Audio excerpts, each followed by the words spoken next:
അസ്സലാമു അലൈക്കും വറഹ്മത്തുള്ളാഹി വബറകാതുഹു. പ്രിയപ്പെട്ട സഹോദരങ്ങളെ, സുഹൃത്തുക്കളെ, മീഡിയ ഫോക്കസിലേക്ക് ഏവർക്കും ഹൃദ്യമായ സ്വാഗതം. നമ്മുടെ നാട്ടിലുള്ള വലിയ ഒരു പ്രമാണി, ഒരു ആജിക്ക, അദ്ദേഹത്തെ ആളുകൾക്ക് വലിയ ഇഷ്ടമാണ്. അതിന് കാരണം അദ്ദേഹം അദ്ദേഹത്തിന്റെ മക്കളെ വളർത്തിയത് നല്ല രീതിയിലാണ്. ആ മക്കൾ ആളുകളോടൊക്കെ വലിയ ബഹുമാനത്തോടെയാണ് സംസാരിക്കാറുള്ളത്. അതുപോലെ തന്നെ അദ്ദേഹത്തിന്റെ അടുത്തേക്ക് നാട്ടിലുള്ള പാവപ്പെട്ട ആളുകൾ എന്തെങ്കിലും സഹായം ചോദിച്ചു ചെന്നു കഴിഞ്ഞാൽ അവരുടെ പ്രയാസം എന്താണോ അത് മനസ്സിലാക്കി അറിഞ്ഞ് സഹായിക്കും. അത് രാഷ്ട്രീയ പാർട്ടിക്കാർ പോയി കഴിഞ്ഞാലും, സന്നദ്ധ സംഘടനകൾ പോയി കഴിഞ്ഞാലും, ക്ലബ്ബുകൾ പോയി കഴിഞ്ഞാലും അതൊക്കെ അദ്ദേഹം വേണ്ട പോലെ കൈകാര്യം ചെയ്യും. അങ്ങനെയുള്ള ആളുകൾക്കിടയിൽ വലിയ ഇഷ്ടം കരസ്ഥമാക്കിയിട്ടുള്ള ഒരു വ്യക്തിത്വം, വലിയ സമ്പന്നനാണ്. മക്കളെ വിഷയത്തിൽ അദ്ദേഹം വലിയ താല്പര്യമുള്ള ആളാണ്. അതുകൊണ്ട് തന്നെ അദ്ദേഹത്തിന്റെ മക്കളെയൊക്കെ വലിയ രീതിയിൽ സാമ്പത്തിക ചെലവുകൾ വഹിച്ചുകൊണ്ട് തന്നെ അദ്ദേഹം പഠിപ്പിക്കുകയാണ്. നല്ല രീതിയിൽ പഠിക്കുന്ന മക്കളുമാണ്. ഒരു ദിവസം അദ്ദേഹത്തിന്റെ വീട്ടിൽ അങ്ങനെ ഇരിക്കുന്ന സമയത്ത് പോലീസ് സ്റ്റേഷനിൽ നിന്ന് ഒരു കോൾ വരികയാണ്. മാരകമായ ലഹരി പദാർത്ഥങ്ങളുമായി തങ്ങളുടെ ഇന്നാലിന്ന മകൻ പിടിക്കപ്പെട്ടിട്ടുണ്ട്. ഒരിക്കലും വിശ്വസിക്കാൻ കഴിയാത്ത വാർത്തയാണ് പോലീസ് സ്റ്റേഷനിൽ നിന്ന് വന്നത്. അദ്ദേഹം വലിയ പ്രയാസത്തിലായി. കാട്ടുതീ പോലെ ഈ വാർത്ത പരന്നു നാട്ടിലാകെ. അദ്ദേഹത്തെ ഇഷ്ടപ്പെടുന്ന ആളുകൾ, രാഷ്ട്രീയ പാർട്ടികളാകട്ടെ, ക്ലബ്ബുകളാകട്ടെ, സന്നദ്ധ സംഘടനകളാകട്ടെ, പാവപ്പെട്ടവനാകട്ടെ, ഉസ്താദുമാരാകട്ടെ, നാട്ടിലുള്ള ആളുകളൊക്കെ അദ്ദേഹത്തിന്റെ മകനെ ന്യായീകരിക്കുകയാണ്. ഒരിക്കലും ആരും അംഗീകരിക്കുന്നില്ല അത്. ഒരിക്കലും അയാളുടെ മകൻ, ഇല്ലെങ്കിൽ ഇന്നാലിന്ന ചെക്കൻ അങ്ങനെ ഒരിക്കലും ചെയ്യില്ല എന്ന് തന്നെയാണ് എല്ലാവരും പറയുന്നത്. ആർക്കും ഇത് വിശ്വസിക്കാൻ പറ്റുന്നില്ല. പക്ഷേ പോലീസ് ഉദ്യോഗസ്ഥരുടെ അടുത്തേക്ക് ഈ രക്ഷിതാവ് എത്തുകയും അവരോട് ഈ കാര്യങ്ങളൊക്കെ, അദ്ദേഹത്തിന്റെ മനസ്സിൽ കാണുന്ന ന്യായങ്ങളൊക്കെ പറഞ്ഞു. ഒരിക്കലും അവൻ അങ്ങനെ ചെയ്യില്ല, ഇതാരോ ചതിച്ചതാണ് എന്നൊക്കെ പറയുമ്പോൾ, നിങ്ങളുടെ മകൻ മാത്രം ഓടിക്കുന്ന വാഹനത്തിൽ, നിങ്ങളുടെ മകൻ മാത്രമുള്ള സമയത്ത് നമ്മളിങ്ങനെ വാഹനം ചെക്ക് ചെയ്യുകയാണ്. ആ സമയത്ത് ഒരു അസ്വാഭാവികത കണ്ടപ്പോൾ വാഹനം ഒന്ന് പരിശോധിച്ചു. ആ സമയത്ത് വാഹനത്തിൽ നിന്ന് കിട്ടിയതാണ്, അവന്റെ അടുക്കൽ നിന്നാണ് കിട്ടിയത്. അങ്ങനെ ഞാൻ ചെയ്തില്ല എന്ന രീതിയിലൊന്നും പറഞ്ഞില്ല, ഇല്ലെങ്കിൽ ഇന്ന ഇത് എന്റേതാണ്, ഇല്ലെങ്കിൽ മറ്റെന്തെങ്കിലും കാരണങ്ങളൊന്നും പറഞ്ഞില്ല. നമ്മൾ ആ രീതിയിൽ ഒരു അന്വേഷണം നടത്താൻ വേണ്ടിയുള്ള ഒന്നും തന്നെ അവരിൽ നിന്ന് കിട്ടിയിട്ടില്ല എന്നൊക്കെ പറയുമ്പോൾ അതൊന്നും അംഗീകരിക്കാൻ ഈ രക്ഷിതാവ് നിൽക്കുന്നില്ല. എന്നതുപോലെ തന്നെ നാട്ടുകാരും ആരും തന്നെ ഇതിനെ അംഗീകരിക്കാൻ നിൽക്കുന്നില്ല. അവർക്ക് അത്രയും വിശ്വാസമായിരുന്നു. ഞാനിതിവിടെ പറയാൻ വേണ്ടി കാരണം, നമ്മൾ പല ആളുകളും ഒരുപാട് ഇഷ്ടപ്പെടുന്ന ആളുകളാണ് പണ്ഡിതന്മാർ. അതിന് പല കാരണങ്ങളുമുണ്ട്. ഒരുപാട് വർഷക്കാലം കിതാബോധി പഠിച്ച, ഇൽമ് കരസ്ഥമാക്കിയ ആളുകളാണ്. നമ്മളെ പോലെയുള്ള സാധാരണക്കാർക്ക് അവർ മനസ്സിലാക്കിയ ഇൽമാണ് നുകർന്നു നൽകുന്നത്. സത്യസന്ധമായി പ്രമാണബദ്ധമായാണ് അവർ കാര്യങ്ങൾ നമുക്ക് പഠിപ്പിച്ചു തരുന്നത്. അവർ യഥാർത്ഥ രൂപത്തിൽ ദീൻ നമുക്ക് പറഞ്ഞു തരുന്നത് നമ്മളൊക്കെ പരലോകത്ത് രക്ഷപ്പെടാൻ വേണ്ടിയാണ്, സ്വർഗം കരസ്ഥമാക്കാൻ വേണ്ടിയാണ്, ഖബറിലെ അസാബിൽ നിന്ന് രക്ഷപ്പെടാൻ വേണ്ടിയാണ്. ഇങ്ങനെയുള്ള ഒരുപാട് കാര്യങ്ങൾ നമ്മുടെ മനസ്സിലുണ്ട്. അതുകൊണ്ട് തന്നെയാണ് നമ്മൾ അവരെ ഇഷ്ടപ്പെടുന്നത്. അതുപോലെ തന്നെ നമ്മുടെ ഉലമാക്കൾ നമുക്ക് പറഞ്ഞു തന്നത്, ഈ പറയുന്ന പണ്ഡിതന്മാരൊക്കെ പ്രവാചകന്മാരുടെ അനന്തരാവകാശികളാണ് എന്നൊക്കെയാണ്. നമ്മൾ അതുകൊണ്ട് തന്നെ അവരെ വലിയ രീതിയിൽ ഇഷ്ടപ്പെടുന്നു. അവരൊരു ഇൽമിന്റെ മജ്‌ലിസിലേക്ക് വരികയാണ് എങ്കിൽ അതുമായി ബന്ധപ്പെട്ട് പ്രവർത്തിക്കുന്ന സംഘാടകർ അദ്ദേഹത്തിന്റെ വീട്ടിൽ നിന്നിറങ്ങി ഈ പ്രോഗ്രാമിലൊക്കെ പങ്കെടുത്ത് തിരിച്ച് അദ്ദേഹത്തിന്റെ വീട്ടിലെത്തുന്നവരെയുള്ള A to Z കാര്യങ്ങൾ അറിഞ്ഞ് അദ്ദേഹത്തിന് ഹെൽപ്പ് ചെയ്യും. യാതൊരു പ്രയാസവും ആ ഉസ്താദിന് ഉണ്ടാകാൻ വേണ്ടി പാടില്ല എന്ന ലക്ഷ്യം തന്നെയാണ് അതിന്റെ പിന്നിൽ. പക്ഷേ അങ്ങനെയുള്ള ഒരു ഉസ്താദ് നമ്മളെ ചതിച്ചു കഴിഞ്ഞാൽ, വഞ്ചിച്ചു കഴിഞ്ഞാൽ എന്തായിരിക്കും നമ്മുടെ മാനസികാവസ്ഥ? നമ്മൾ പല ന്യായങ്ങളും അതിന് കണ്ടെത്തും. നേരത്തെ നമ്മുടെ ഒരു രക്ഷിതാവിന്റെ കഥ പറഞ്ഞല്ലോ, ഒരു നാട്ടുകാരുടെ കഥ പറഞ്ഞല്ലോ എന്നതുപോലെ നമ്മൾ പല ന്യായങ്ങളും കണ്ടെത്തും. കാരണം നമ്മൾ ഏറെ ഇഷ്ടപ്പെടുന്ന, നമ്മൾ വിശ്വാസത്തോടെ കൊണ്ട് നടക്കുന്ന ഒരു ഉസ്താദാണ്. ആ ഉസ്താദ് ഇങ്ങനെ ഒരു കാര്യം ചെയ്യില്ല, അങ്ങനെ ഒന്നും പറയില്ല എന്നൊക്കെ തന്നെയാണ് നമ്മൾ ന്യായം പറയാറുള്ളത്. അങ്ങനെ മാത്രമേ നമ്മൾ ന്യായം പറയാൻ പറ്റുകയുള്ളൂ. എന്നാൽ തെളിവുകളാണ് മുമ്പിൽ കാണിച്ചത് എങ്കിൽ പോലും അതിനെ ന്യായീകരിച്ച് അത് അങ്ങനെയല്ല, ഇങ്ങനെയാണ്, നിങ്ങൾക്ക് മനസ്സിലാക്കിയ തെറ്റാണ് എന്നൊക്കെ പറഞ്ഞുകൊണ്ടുള്ള പല കാര്യങ്ങളും പറഞ്ഞ് ഈ പറയുന്ന സത്യസന്ധമായി കാര്യങ്ങൾ പറഞ്ഞ വ്യക്തിയെ നമ്മൾ മോശക്കാരനായി ചിത്രീകരിക്കാൻ വേണ്ടി പരമാവധി ശ്രമിക്കും. അങ്ങനെയല്ലേ നമ്മുടെ നാട്ടിൽ നടക്കുന്നത്? ഞാൻ നിങ്ങളോട് ചോദിക്കട്ടെ, ചിത്തടി മീത്തിൽ അബൂബക്കർ മുസ്ലിയാരുമായി ബന്ധപ്പെട്ട് നമ്മുടെ നാട്ടിൽ മുസ്ലിയാക്കന്മാർ എന്തൊക്കെ കഥകളാണ് പറയുന്നത്? എത്ര കള്ളക്കഥകൾ നിങ്ങളുടെ കൂട്ടത്തിൽപ്പെട്ട ആളുകൾ തന്നെ തുറന്നു കാട്ടിയിട്ടുണ്ട്. എന്നിട്ടും എന്തിനാണ് നിങ്ങൾ ഇങ്ങനെ ന്യായീകരിക്കാൻ ശ്രമിക്കുന്നത്? പല ആളുകളും കമന്റ് ബോക്സിലൊക്കെ വന്ന് പലതും പറയുന്നത് കാണുമ്പോൾ, ബാലൻസ് ചെയ്യാൻ പലതും പറഞ്ഞ് ഒപ്പിക്കാൻ ശ്രമിക്കുന്നതൊക്കെ കാണുമ്പോൾ വലിയ സങ്കടം തോന്നുന്നു. അതുകൊണ്ടാണ് ഞാൻ നിങ്ങളുടെ മുന്നിൽ ഈ രീതിയിലൊരു സംസാരവുമായി വന്നത്. ഇസ്തിമീത്തിൽ അബൂബക്കർ മുസ്ലിയാർ വിശന്ന് വലഞ്ഞ് ഒരു ഹോട്ടലിൽ പോയി ഭക്ഷണം കഴിച്ച കഥ നമ്മൾ കേട്ടു. അത് കളവാണ് എന്ന് പേരോട് അബ്ദുറഹ്മാൻ സക്കാഫി പിന്നീട് പറയുന്നത് നമ്മൾ കേട്ടു. അപ്പൊ CM വലിയ നമ്മുടെ ഹോട്ടലിൽ വന്നിട്ട് എന്തോ കഴിച്ചിട്ടുണ്ട്, അങ്ങനെ ഇറങ്ങിപ്പോവുക. കേഷ്യർ വിളിച്ചു, അത് ഈ ഡ്രൈവർ കാണാ, പൈസ എവിടെ? പൈസ ചോദിച്ചപ്പോ സായിഹായ ഹാലിൽ പോകുന്ന CM ഒന്നും മിണ്ടുന്നില്ല. അങ്ങനെ അപ്പൊ അയാൾക്ക് ദേഷ്യം പിടിച്ചു. അയാള് ഒരു മൊയിലേറെ വേഷമാണ് CM-നുള്ളത്, നല്ല വലിയ താടിയൊക്കെ വെച്ചിട്ടാ. അപ്പോ കുപ്പായ അയക്കാൻ പറഞ്ഞു. കുപ്പായ അയച്ചു അവിടെ വാങ്ങിച്ചു. തുണി അയച്ചു, തലയെക്കെട്ട് അയച്ചു അവിടെ വെച്ചു. വെറും ട്രൗസർ മാത്രം, ഡോയർ മാത്രം. സുബ്ഹാനല്ലാഹ്. പോന്ന ഇത് ഭക്ഷണം കഴിക്കുന്ന അദ്ദേഹം കാണുകയാണ്. അദ്ദേഹത്തിന് അതൊരു വിഷമായി. എങ്ങനെ ഒരു ഉസ്താദല്ലേ, ഇയാൾ എന്തേ ചെയ്തത്? വല്ലാത്തൊരു വിഷമായി. നേരെ പുറത്തിറങ്ങിയങ്ങാണ്ട് അപ്പൊ CM-നെ അദ്ദേഹം ഓലങ്ങനെ കിടക്കുന്നുണ്ട് ഒരു കല്ലട്ടിയുടെ മുകളിൽ. ഞാൻ ചെന്നിട്ട് ഇതൊരു മഹാനാണെന്ന് മനസ്സിലാക്കി. എന്റെ വണ്ടിയിൽ പോരണോന്ന് വെച്ചു. ലോറി ഡ്രൈവറല്ലേ, ആ എന്നറിഞ്ഞ് കേറി. വസ്ത്രം ഊരി വെച്ച് പോയെന്ന് പറഞ്ഞ് പുറത്താക്കിയ ഹോട്ടൽ ഈ ലോറി അങ്ങ് കുറച്ചങ്ങ് പോയതാ. അപ്പോഴേക്കും ആ ഹോട്ടൽ കത്തി നശിച്ചു. ലൗ അഖ്സമ അലല്ലാഹി ലഅബറഹ്. അല്ലാഹുവിനോട് ഖസം ചെയ്താൽ പടച്ചറബേ ഓനിങ്ങനെ ചെയ്തല്ലോ എന്ന് തോന്നിയാൽ അപകടമായിരിക്കും. അതങ്ങ് നടക്കും. എത്രയോ സംഭവങ്ങൾ പറഞ്ഞു. 2 ആളുകളെ പ്രസംഗം ഞാൻ കേട്ടു. അത് എനിക്ക് കേൾക്കാൻ വേണ്ടി കണ്ണൂർ ജില്ലയിൽ തന്നെയുള്ള ഒരു നല്ല മനുഷ്യൻ അയച്ചു തന്നതാണ്. അതിൽ പറയുന്ന വിഷയം മഹാനായ CM വലിയുല്ലാഹി ഖദ്ദസല്ലാഹു സിർറഹു ഒരു സ്ഥലത്ത് നിന്ന് വരുമ്പോൾ ഒരു ചായക്കടയിൽ കയറി, ഹോട്ടലിൽ കയറി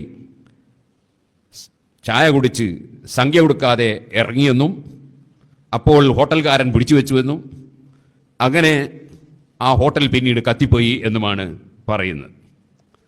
ഞാൻ അതിനെ സംബന്ധിച്ച് സൂചിപ്പിച്ചുകൊണ്ട് മാത്രം പറഞ്ഞു, കറാമത്ത് എന്താണ് എന്ന് ശരിക്കും കൃത്യമായി മനസ്സിലാക്കി എവിടെ പറയണം, എന്ത് പറയണം, എങ്ങനെ പറയണം എന്ന് മനസ്സിലാക്കി പറയണം. അതില്ലെങ്കിൽ കറാമത്തിനെ സംബന്ധിച്ച് തെറ്റിദ്ധാരണകൾ വരും. സുന്നത്ത് ജമാഅത്തിൽ തെറ്റിദ്ധാരണ ഉണ്ടാക്കാൻ പാടില്ല. അതിന് ഞാൻ അന്ന് സംസാരത്തിൽ ചോദിച്ചു, ഒരാൾ ഒരു കടയിൽ കയറിയിട്ട് ചായ കുടിച്ചിട്ട് കാശ് കൊടുക്കാതെ പോയാൽ അത് കറാമത്താണോ എന്ന് ചോദിച്ചു. വാസ്തവത്തിൽ ഞാൻ ആ പ്രസംഗത്തിൽ ചോദിച്ചത്, ഇത് പറഞ്ഞ ആളെ വിളിച്ചിട്ട് ഞാൻ ചോദിച്ചു, നിങ്ങൾക്ക് അത് അങ്ങനെ ഒരു സംഭവം ഉണ്ടായി എന്നതിന് എന്താണ് തെളിവ്? അപ്പോൾ ഒരാൾ പറഞ്ഞതാണെന്ന് പറഞ്ഞു. അയാളോട് ആര് പറഞ്ഞതാ? അങ്ങനെ അദ്ദേഹത്തോട് പോയി ചോദിച്ചിട്ട് പറഞ്ഞു, അയാളോട് ആര് പറഞ്ഞാന്നൊരു പിടുത്തമില്ല, യാതൊരു അഡ്രസ്സും ഇല്ല. ഇങ്ങനെയാണോ കറാമത്ത് പറയേണ്ടത്? അഡ്രസ്സ് വേണം, അഡ്രസ്സ് ഇല്ലാതെ കറാമത്ത് പറയരുത്. കഫാബിൽ മറി ഖദിബൻ അൻ യുഹദ്ദിസ ബികുല്ലി മാ സമിഅ. കേൾക്കുന്നതൊക്കെ പറഞ്ഞാൽ കളവായി തീരുമെന്ന് നബി സല്ലല്ലാഹു അലൈഹി വസല്ലം പറഞ്ഞിട്ടുണ്ട്. ആ അദബ് നമ്മൾ പാലിക്കണം. അപ്പോൾ ഒന്ന്, ആ പറഞ്ഞതിന് അഡ്രസ്സ് കിട്ടിയില്ല, പറഞ്ഞ ആളെടുത്ത് അഡ്രസ്സ് ഇല്ല.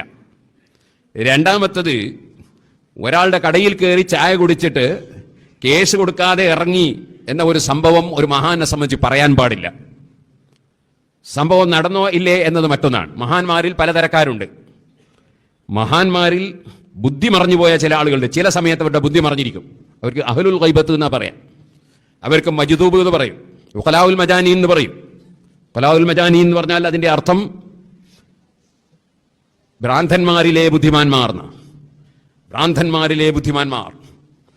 അത്തരം ആളുകൾ അവരുടെ ബുദ്ധി മറഞ്ഞുപോയ സമയത്ത് അത്തരം വല്ല സംഭവവും നടന്നതായി റിപ്പോർട്ട് കിട്ടിയാൽ പോലും അത് പുറത്തു പറയുന്നത് അവർ ഇഷ്ടപ്പെടില്ല. അത് അദബുകേടാണ്. നമ്മൾ ആരെ അംഗീകരിക്കുക? ഒന്ന് പറഞ്ഞത് പകര അഹ്സനിയാണ്, മറ്റൊന്ന് പറയുന്നത് പേരോട് അബ്ദുറഹ്മാൻ സഖാഫിയാണ്. AP സമസ്തക്കാരെ സംബന്ധിച്ചിടത്തോളം രണ്ടും വലിയ പ്രാധാന്യമുള്ള പണ്ഡിതന്മാരാണ്. അതുപോലെ തന്നെ UK മജീദ് മുസ്ലിയാർ പറഞ്ഞത് നമ്മളൊക്കെ അംഗീകരിക്കുന്നുണ്ടോ?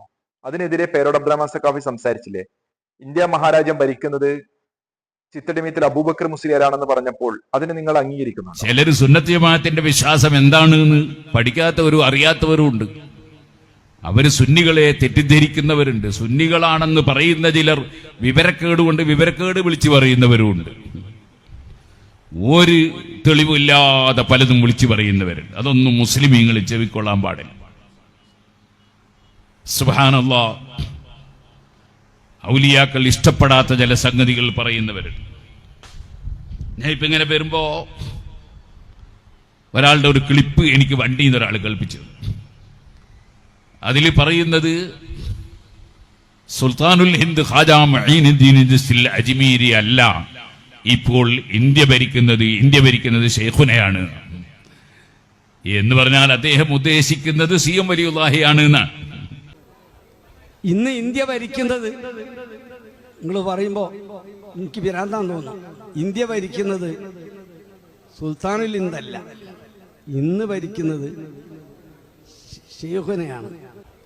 ഇന്ന് ഇന്ത്യ ഭരിക്കുന്നത് നിങ്ങൾ പറയുമ്പോൾ എനിക്ക് ഭ്രാന്താന്ന് തോന്നുന്നു. ഇന്ത്യ ഭരിക്കുന്നത് സുൽത്താനുൽ ഹിന്ദല്ല, ഇന്ന് ഭരിക്കുന്നത് ഷെയ്ഖുനയാണ്. ഏതായിരുന്നാലും ഇന്നലേക്ക് ലോക ജനങ്ങളുടെ ഉയർച്ചക്കും വളർച്ചക്കും മതിയായ ആത്മീയതയാണ് ചുരുക്കത്തിൽ ഷെയ്ഖുന നേടിയെടുത്തത്. അതിൽ നിന്ന് കുറച്ച് നമ്മക്കും കിട്ടണം എന്നാണ് ചിന്തിക്കേണ്ടത്.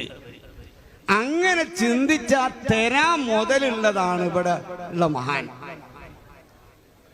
ഇപ്പോൾ ഇന്ത്യ ഭരിക്കുന്നത് ഷെയ്ഖുനയാണ് എന്ന് പറഞ്ഞാൽ അദ്ദേഹം ഉദ്ദേശിക്കുന്നത് CM വലിയുല്ലാഹിയാണ് എന്നാണ്. അങ്ങനെ സുൽത്താനുൽ ഹിന്ദ് ഖാജാ മുഈനുദ്ദീൻ അജ്മീരി തങ്ങളെ സംബന്ധിച്ച് അങ്ങനെ പറഞ്ഞതെങ്ങാനും CM വലിയുള്ള ജീവിതത്തിൽ കേട്ടിട്ടുണ്ടെങ്കിൽ ചെവടക്കടിക്കൂ എന്നാണ് എൻ്റെ അഭിപ്രായം. അങ്ങനെ സുൽത്താനുൽ ഹിന്ദ് ഖാജാ മുഈനുദ്ദീൻ അജ്മീരി തങ്ങളെ സംബന്ധിച്ച് അങ്ങനെ പറഞ്ഞതെങ്ങാനും CM വലിയുള്ള ജീവിതത്തിൽ കേട്ടിട്ടുണ്ടെങ്കിൽ ചെവടക്കടിക്കൂ എന്നാണ് എൻ്റെ അഭിപ്രായം. CM വലിയുല്ലാഹി അത് പൊരുത്തപ്പെടില്ല. ഒരു മഹാനെ ഇകഴ്ത്തുന്നത് പൊരുത്തപ്പെടില്ല. പിന്നെ ഇന്ത്യ ഭരിക്കുന്നത് ആരാണെന്ന് ചോദിച്ചാൽ ഇപ്പൊ പറയേണ്ടതുണ്ടോ? ഇന്ത്യ ഭരിക്കുന്നത് ആരാന്ന് എല്ലാവർക്കും അറിയില്ലേ? അതിന് ന്യായങ്ങൾ പറയുന്നുണ്ടോ? അങ്ങനെ തുടങ്ങി നിരവധി കാര്യങ്ങൾ, ഒരുപാട് കാര്യങ്ങൾ. ചിത്തരിമീത്തിൽ അബൂബക്കർ മുസ്ലിയാർ നിസ്കരിക്കാറില്ല എന്നാ പറഞ്ഞത്. അങ്ങനെ അത് അറിഞ്ഞ ഒരാൾ അദ്ദേഹത്തിന്റെ അടുക്കൽ പോയി ചോദിക്കുകയാണ്. നമ്മൾ പണ്ട് കേട്ടതാണ്, ഇവര് തന്നെ ഇറക്കിയ പാട്ടാണ്.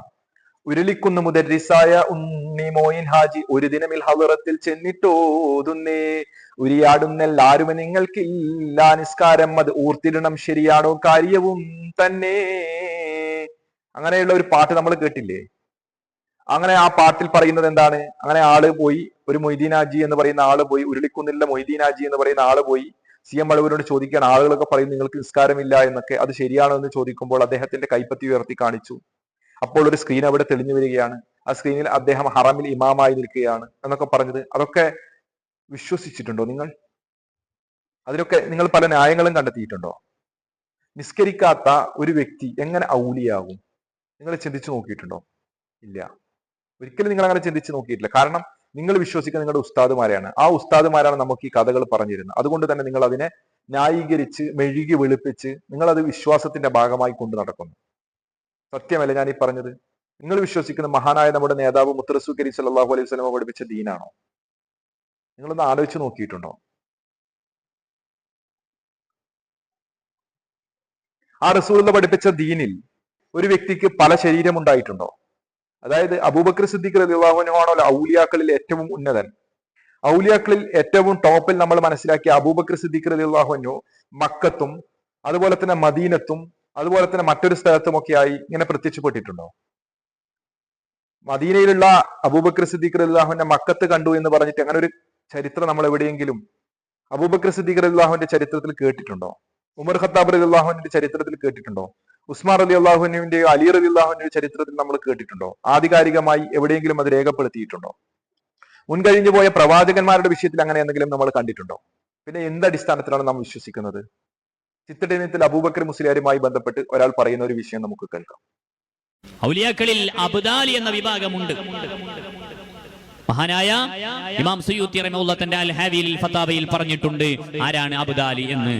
അഥവാ ഇവിടെ കാണുന്ന ആൾ ഇതേ സമയത്ത് ഇവിടെ ഉണ്ടായിരിക്കെ മക്കത്തും കാര്യങ്ങൾ നിയന്ത്രിക്കുന്നുണ്ട്, മക്കയിലും കാണുന്നു. അദ്ദേഹത്തെയാണ് അബ്ദാൽ എന്ന് പറയുന്നത്. മഹാനായ ഖുതുബുൽ ആലം ശൈഖുനാ CM വലിയുല്ലാഹി ഖദ്ദസല്ലാഹു സിർറഹുൽ അസീസ് മഹാനവറുകൾ ആ അബ്ദാൽ എന്ന വിഭാഗത്തിൽ ഇങ്ങനെ പല ആളുകൾക്കും അനുഭവം ഉണ്ടായിട്ടുണ്ട്. ശൈഖുന ഹജ്ജിന് പോയിട്ടില്ല, പക്ഷേ മക്കയിൽ മിനയിൽ വെച്ച് വീഴാൻ പോയ ഉമ്മായെ സഹായിക്കാൻ ശൈഖുന മിനയിൽ എത്തിയിട്ടുണ്ട്. അതേ സമയത്ത് ഇവിടെ മടവൂരിലുണ്ട് ശൈഖുന ഖദ്ദസല്ലാഹു സിർറഹുൽ അസീസ്. ഇതാണ് അബ്ദാൽ. സഹോദരങ്ങളെ, ഇത് നിങ്ങൾ വിശ്വസിക്കുന്നുണ്ടോ? ഒരു പണ്ഡിതനാണ് ഇതൊക്കെ പറയുന്നത്, ഒരു പണ്ഡിത വേഷധാരിയാണ് ഇതൊക്കെ പറയുന്നത്. അള്ളാന്റെ റസൂൽ സല്ലല്ലാഹു അലൈഹി വസല്ലമയെ കൂടെ ജീവിച്ച സഹാബാക്കൾ അവർ ഈ രീതിയിലുള്ള വിശ്വാസങ്ങളോ കാര്യങ്ങളോ നമുക്ക് പകർന്നു നൽകിയിട്ടുണ്ടോ? എന്തടിസ്ഥാനത്തിലാണ് നാം ഈ കഥകൾ വിശ്വസിക്കുക? എന്ത് തെളിവാണ് നമുക്കുള്ളത്? ഒരു തെളിവുമില്ല. പ്രവാചകന്മാരുടെ ചരിത്രം അതുപോലെ തന്നെ സഹാബാക്കളുടെ ചരിത്രം ഒക്കെ നമ്മുടെ മുന്നിലുണ്ട്. അതിൽ എവിടെയും തന്നെ ഈ രീതിയിലുള്ള ഒരു കാര്യം നമ്മൾ എവിടെയും കേട്ടിട്ടില്ല. പിന്നെ എന്തടിസ്ഥാനത്തിൽ നമ്മൾ വിശ്വസിക്കും? 10ഉം 25ഉം കൊല്ലം കിതാബ് ഓതി പഠിച്ച ഒരു മുസ്ലിയാരാണ് ഇത് പറയുന്നത് എന്നതാണോ നമുക്ക് വിശ്വസിക്കാനുള്ള മാനദണ്ഡം? എത്രയെത്ര കാര്യങ്ങൾ നിങ്ങളുടെ ഉസ്താദുമാർ തന്നെ പിന്നീട് തള്ളി പറഞ്ഞിട്ടുണ്ട്. ഇവരുടെ ലക്ഷ്യം എന്താണ്? നിങ്ങളുടെ ഉസ്താദുമാരുടെ വായിൽ നിന്ന് തന്നെ പലപ്പോഴുമായി വന്നതാണല്ലോ. അവർ സാമ്പത്തിക ചൂഷണം നടത്തുകയാണ്, അവർക്ക് സ്വാർത്ഥ താല്പര്യമാണ്, പച്ചക്കളവുകളാണ് ഈ പറയുന്നത്, ഒരു അറിവുമില്ലാതെയാണ് ഈ കാര്യങ്ങളൊക്കെ പറയുന്നത് എന്നൊക്കെ പറഞ്ഞുകൊണ്ട് പേരോട് അബ്ദുറഹ്മാൻ സക്കാഫിയെ പോലെയുള്ള ഉസ്താദുമാർ തന്നെ രംഗത്ത് വന്നുകൊണ്ട് സംസാരിക്കും നമ്മൾ പലപ്പോഴും കണ്ടിട്ടുണ്ട്. എന്നിട്ടും ഇത്തരത്തിലുള്ള ആളുകളുടെ പിന്നാലെ എന്തിനാണ് നമ്മൾ പോകുന്നത്? നമ്മുടെ ലക്ഷ്യം പരലോക വിജയമാണോ? ഖബറിലെ അസാബിൽ നിന്ന് രക്ഷപ്പെടുക എന്നതാണോ? സ്വർഗം കരസ്ഥമാക്കുക എന്നതാണോ? എങ്കിൽ നാം പഠിക്കാൻ തയ്യാറാകുക, നമ്മുടെ മനസ്സിലാക്കാൻ വേണ്ടി തയ്യാറാകുക. അള്ളാഹു കാര്യങ്ങൾ കൃത്യമായി മനസ്സിലാക്കുവാനും അതനുസരിച്ച് പ്രവർത്തിക്കുവാനും യഥാർത്ഥ വിശ്വാസികളുടെ കൂട്ടത്തിൽ ഉൾപ്പെടുത്തുവാനും തൗഫീക്ക് നൽകുമാറാകട്ടെ. മറ്റൊരു വീഡിയോയുമായി നമുക്ക് വീണ്ടും കാണാം ഇൻഷാ അല്ലാഹ്. ഈ ചാനൽ ഇതുവരെ സബ്സ്ക്രൈബ് ചെയ്യാത്ത ആളുകളാണ് നിങ്ങൾ എങ്കിൽ സബ്സ്ക്രൈബ് ചെയ്യുക, തൊട്ടടുത്തുള്ള ബെൽ ബട്ടൺ പ്രസ് ചെയ്യുക. അങ്ങനെ ചെയ്യുകയാണ് എങ്കിൽ ഞങ്ങൾ ഇറക്കുന്ന വീഡിയോകൾ നിങ്ങൾക്ക് പെട്ടെന്ന് തന്നെ നോട്ടിഫിക്കേഷനായി ലഭിക്കുന്നതായിരിക്കും ഇൻഷാ അല്ലാഹ്. അസ്സലാമു അലൈക്കും വറഹ്മത്തുള്ളാഹി വബറകാതുഹു.